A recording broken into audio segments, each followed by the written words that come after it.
A'udzubillahi minasyaitonirrajim. Bismillahirrahmanirrahim. Assalamualaikum warahmatullahi wabarakatuh. Jumpa kembali di channel Sampul Hitam yang tentunya akan berbagi cerita.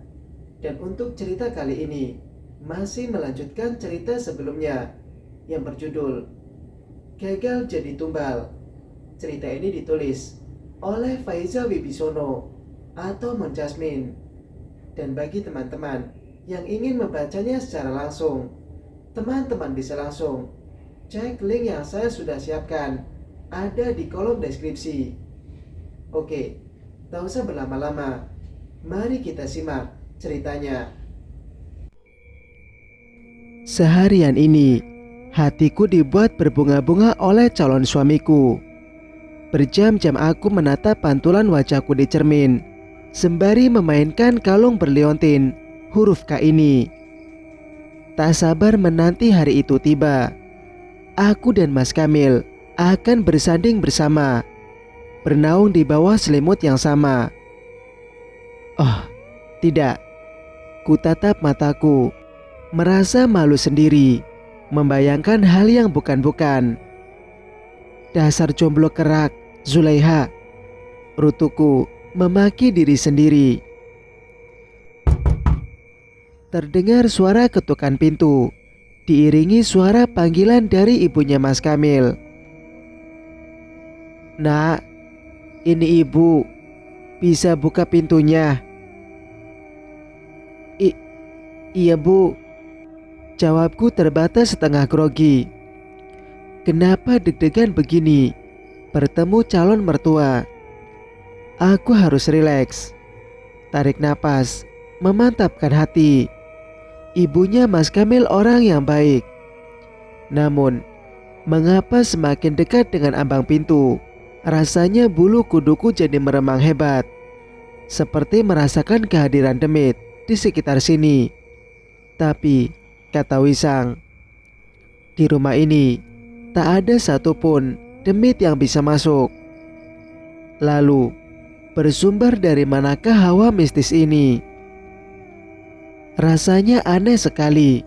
Aku terus celingak-celinguk sekeliling sebelum membuka pintu, memastikan adakah dedemit di kamar ini. Kubuka pintu perlahan.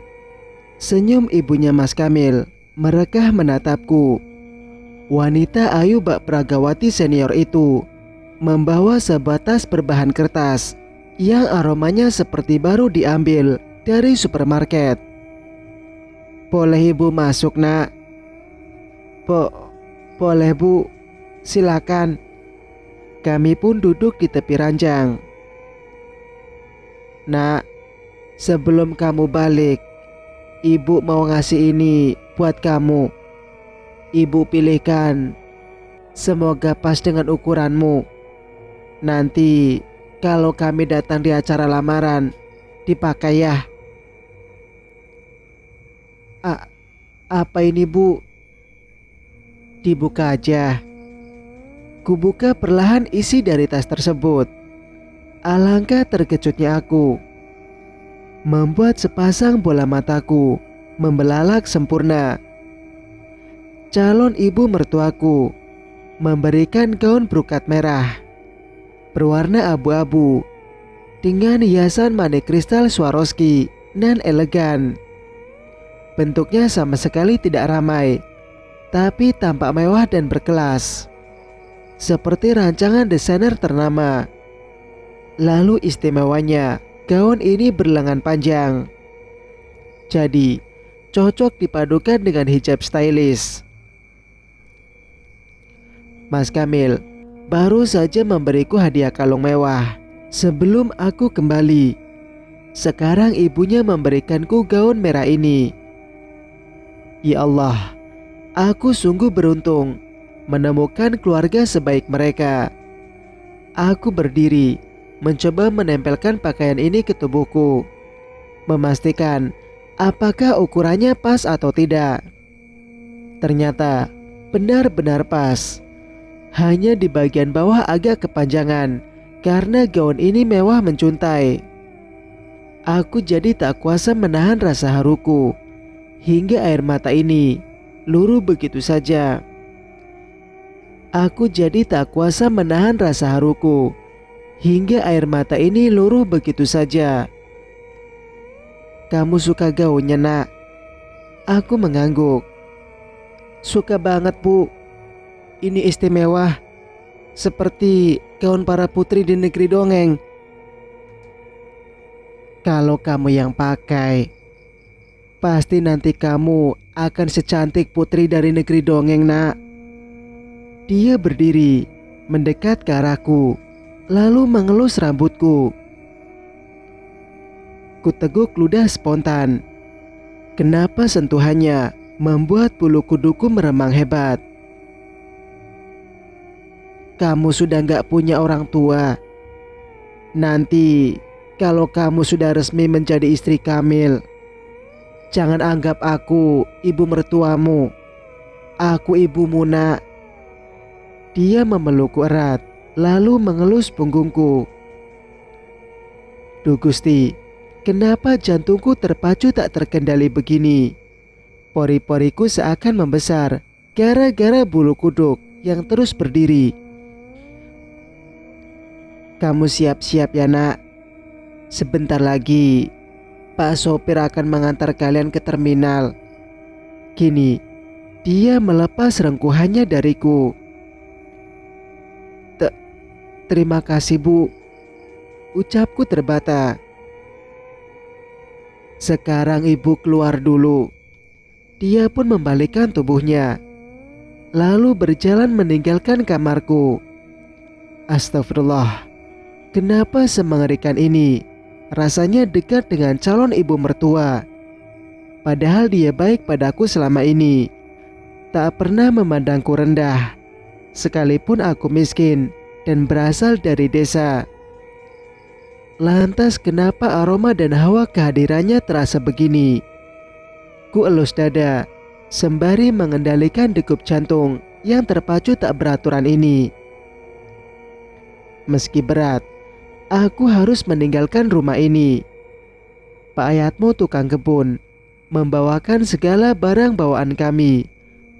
Ibu, ayah, Mas Kamil membawakan beberapa oleh-oleh khas daerah sini untuk kami, mulai dari kue kering hingga kudapan sebanyak 2 kardus.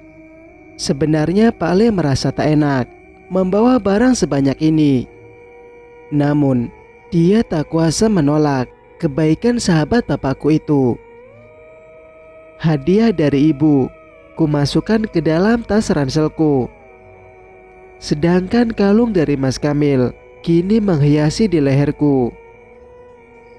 Mas Kamil yang masih lelah berusaha sekuat tenaga berjalan ke halaman parkiran rumahnya untuk mengantar kami bersama ibu dan ayahnya. Kusalami ayah Mas Kamil, beralih ke ibunya. Kutahan sekuat tenaga hawa aneh tiap kali berdekatan dengannya. Kusalami ayah Mas Kamil, beralih ke ibunya.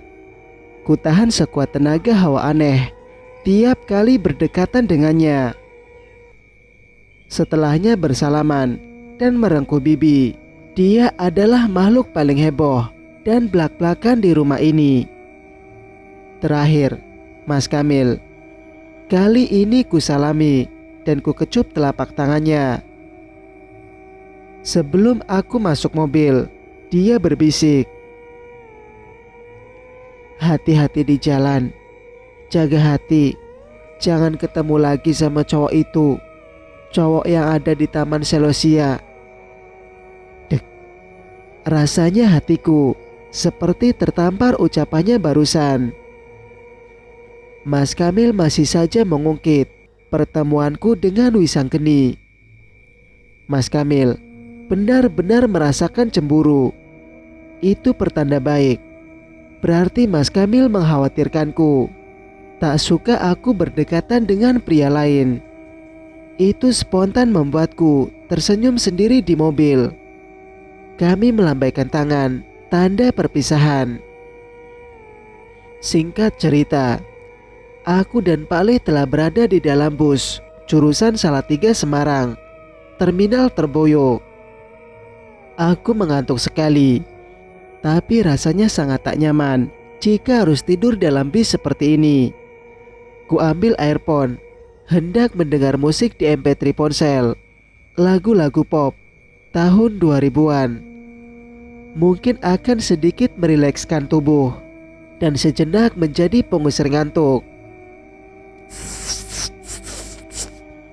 Terdengar desis suara orang yang ku kenal. Aku menoleh ke sumber suara. Astagfirullah. Ternyata di belakangku ada si ular Wisanggeni. Dia berpenampilan santai selayaknya manusia. "Kamu ngapain di sini? Kamu sengaja ngikutin aku?" seruku melotot ke arahnya. "Pak Le, boleh aku pindah tempat duduk?" tanyaku pada Pak Le. Aku ingin menghampiri Wisang yang usil membututiku. Tadinya aku duduk di dekat jendela. Kini aku ingin duduk di belakang Pak Le. "Kenapa, Nduk? Kok mau pindah?" "Itu ada temanku duduk di belakang." "Teman siapa? Teman dari mana?" "Itu Pak Le." Tunjukku ke arah Wisang di kursi belakang. "Mana ada orang? Kursi belakang kosong, Dok." Pak Le berdiri dan celengak-celenguk. Apa Pak Le tak dapat melihat Wisang? Bukankah kemarin Wisang bisa dilihat oleh Mas Kamil sebanyak 2 kali? Apa si ular itu sedang mengerjai aku? "Kalau kamu pengen duduk sendiri di belakang biar lega, ndak apa-apa, Dok. Jelas-jelas di kursi sana kosong." Iya Pak Le." Aku mengangguk, merasa bodoh sekaligus malu. Kulangkahkan kaki dan mulai duduk di belakang, tepat di sebelah Wisang yang ada di dekat jendela. Wisang tampak cengar-cengir melihat aku bertampang bodoh seperti ini. "Wisang, kenapa Pak Leku gak bisa ngelihat kamu?" "Aku hari ini sengaja seperti ini." "Maksudmu?" "Aku sengaja biar orang tak melihatku." "Tapi kemarin kok Mas Kamil bisa lihat kamu?" "Itu kemarin aku juga sengaja seperti itu." "Kamu mempermainkan aku, Wisang, supaya aku terlihat bodoh, iya?" "Aku sengaja masuk bus seperti ini biar mereka tak memintaku membayar." Ucapnya diiringi kekehan tawa. "Hah?" Pak Le berdiri memandangku. "Kamu ngomong sendiri lagi, Nduk." Enggak Pak Le, ini aku lagi nelpon." Aku salah tingkah menjawabi Pak Le. Lekas mengambil HP biar tak dikira linglung bicara sendiri. "Jadi kamu sengaja kayak gini biar kamu gratis naik bus?" Wisang hanya mengangguk dan tersenyum. "Lalu kemarin itu kamu sengaja biar bisa dilihat orang?" Dia mengangguk lagi. "Aku seperti orang gila mengenalmu, Wisang." Dia tertawa lebar menatapku. "Orang-orang sedang melihatmu aneh bicara sendiri, Zulaiha. Tetap pegang HP-mu biar orang lain tak menyangkamu gila." "Wisang, usil juga ternyata kamu ya." Kutepuk spontan lengan kekarnya itu. Namun aku tak bisa menyentuhnya lagi seperti kemarin saat makan bubur ayam. Dasar mental gratisan. "Aku bisa saja terbang sekejap mata, Zulaiha. Tapi aku hari ini ingin naik kendaraan bersamamu." "Wow, kalau aku menampakkan wujudku seperti kemarin, pamanmu pasti akan curiga dan menuduhku mengganggumu." "Ya emang ganggu. Benarkah? Ya Tuhan, kenapa aku harus mengenal siluman ular unik ini? Dan kenapa kita harus sedekat ini?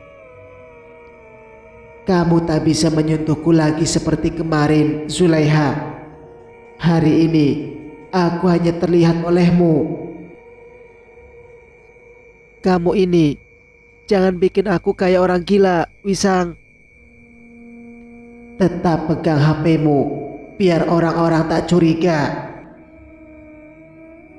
Selama perjalanan berjam-jam ini, terasa asik dan tak membosankan karena ada Wisang di sini.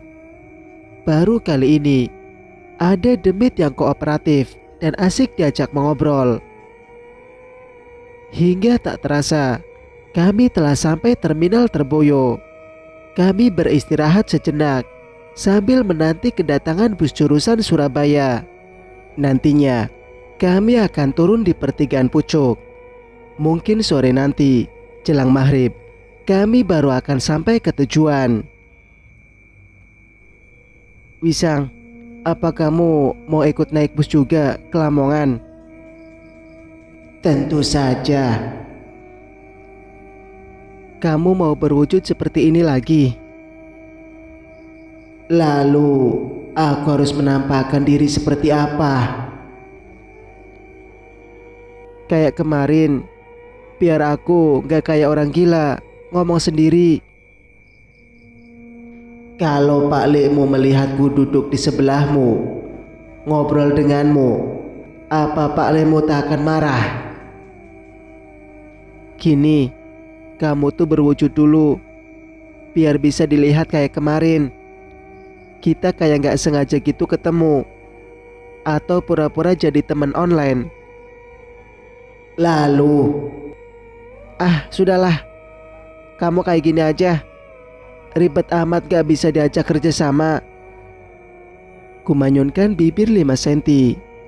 Wisang tampak menelaah serius ucapanku. Tiba-tiba, dia lenyap begitu saja dari pandanganku. Kulantunkan lagu Leto yang cocok untuk mewakili suasana ini. Tak berselang lama, datang bus yang kami tunggu. Saat kami naik, tampaknya tempat duduk bus hampir full. Ada tempat duduk yang cocok, tapi di sebelahnya ada bapak-bapak yang wajahnya agak ngeri, bertato dan bertindik. Aku takut jika duduk di sebelahnya. Toh Pak Le tak mungkin mengizinkanku. Aku memindai sekeliling. Rupanya di sana ada tempat duduk kosong. Pemuda berpakaian biru dongker, mengenakan jaket, tertutup hoodie, duduk di sebelah kursi kosong itu. Dok, Pak Le duduk di sini ya, kata Pak Le, ingin duduk di sebelah pria bertindik itu. Di sana ada kursi kosong, sebelah laki-laki yang pakai jaket itu. Sampai anda apa-apa toh duduk di sana? Tanya Pak Le. Aku mengangguk. Iya Pak Le. Tak mengapalah, aku duduk di sebelah pemuda itu. Saat aku hendak meletakkan bobotku di kursi, tiba-tiba laki-laki yang ada di sebelahku membuka hodinya dan tersenyum padaku. Zulaiha. Astagfirullah. Wisang, kamu ngerjain aku lagi? Hehehe. Dia terkekeh lepas. Tadi bukannya kamu bilang supaya aku menampakkan wujud seperti ini? Bagaimana? Aku sudah menuruti kemauanmu kan? Ini siluman betul-betul unik, plus ngeselin. Seumur-umur baru kali ini aku diprank oleh siluman. Sudah, duduklah. Kali ini tak akan ada yang mengataimu gila. Kalau kamu ngobrol denganku, aku ada di sini hanya untuk memastikan kamu baik-baik saja. kamu aman di perjalanan. Wow, kenapa? Kamu marah? Apa alasannya? Males banget aku ngobrol sama kamu. Gak jelas banget. Tadi kamu gak kelihatan. Sekarang kelihatan. Bingungi tahu. Kenapa perasaanmu selalu berubah-ubah, Zulaiha? Bukankah tadi kamu bilang aku harus menampakkan wujud? Sekarang aku menampakkan wujud. Masih juga salah. Terserah. Aku bingung menghadapi makhluk jadi-jadian yang satu ini. Wisang hanya diam, melihat gelagat ngambekku. Suasana mulai hening. Tak seseru di bus jurusan Semarang tadi. Ku coba mencairkan suasana. Mau cemilan? Ku tawari dia cemilan keripik talas berbumbu gurih, pemberian dari ibunya Mas Kamil tadi. Dia menggeleng. Aku tak makan makanan seperti itu, Zulaiha. Saat dia membuka mulut, langsung ku masukkan keripik itu ke mulutnya. Cobain, enakan. Baru kali ini ada bangsa dedemit yang bisa diajak bercanda. Zulaiha, makan lagi aja, gak usah sungkan. Dia hanya melirik sekilas. Wisang, gimana? Apa kamu udah nemu pemilik ramuan aneh itu? Belum, Zulaiha. Oh, Zulaiha, ku harap kamu berhati-hati. Malam bulan purnama tak lama lagi. Singkat cerita, jam di ponselku menunjukkan hampir pukul 6 sore. Kami hampir sampai di pertigaan pucuk. Ternyata sedari tadi aku terlelap entah sejak jam berapa. Tak sadar, kepalaku bersandar di bahu Wisang. Saat aku sadar dan mengercapkan mata, Wisang tampak menatapku dengan seulas senyum merekah. Kenapa dia ini? Apa dia sedang mencari kesempatan dalam kesempitan? Tidurmu nyenyak sekali. Kamu gak ngapa-ngapain kan? Jangan berpikir terlalu jauh, Zulaiha. Ini hampir sampai tujuan. Terima kasih atas bayaran tiket bus tadi. Oh gitu. Oh iya, rumahmu di mana, Wisang? Di kebun dekat rumahmu. Lalu setelah turun dari bus ini, apa kamu mau berubah wujud lagi? Kamu mengerti jawabannya. Untuk apa kamu tanya lagi, Zulaiha? Ku gelengkan kepala berulang kali, berusaha memaklumi tingkah unik bin ajaib makhluk Tuhan yang satu ini. Zulaiha, besok pagi hingga malam tetaplah di rumah. Jangan kemana-mana. Besok malam bulan purnama, berhati-hatilah. Ini keberapa kali kamu ngomong seperti ini? Kamu ngomongnya setengah-setengah, misterius, penuh teka-teki. Gimana aku bisa paham, Wisang? Dengarkanlah aku. Besok kamu harus tetap di rumah. Jangan kemanapun, baik pagi, siang, sore ataupun malam hari. Kedua tangannya memegang kedua bahuku. Tatapannya begitu serius, penuh kekhawatiran. Tapi, Wisang, besok aku ingin kembali bekerja, berdagang sosis dan gorengan lagi. Kamu keras kepala sekali, Zulaiha. Baiklah, jangan kaget jika aku besok tiba-tiba muncul menemuimu. Aku gak akan kaget lagi. Udah terbiasa. Kita kan udah saling kenal. Dok, siap-siap. Dok, ini udah nyampe Babat. Pastikan dicek barang-barangnya sebelum turun. Pak Ale berdiri dari kursinya, berucap keras, mewanti-wanti aku sebelum kami turun. Iya Pak Le. Kamu juga ikut turun, Wisang? Tentu saja. Lalu nanti sampai ke rumahmu, kamu naik apa? Tanyaku ngawur, asal nyeletuk. Padahal aku tahu dia adalah jin. Harusnya perjalanan dari Salatiga ke Lamongan tak perlu dia menumpang bus seperti ini. Wisang, dia naik bus seharian hanya ingin memastikan apakah aku baik-baik saja atau tidak. Ironis sekali. Cerita pun bersambung. Bagaimana menurut pendapat kalian? Jika kalian suka dengan ceritanya, jangan lupa untuk like, komen, dan subscribe channel ini agar bisa mendengarkan cerita-cerita berikutnya. Wassalamualaikum warahmatullahi wabarakatuh.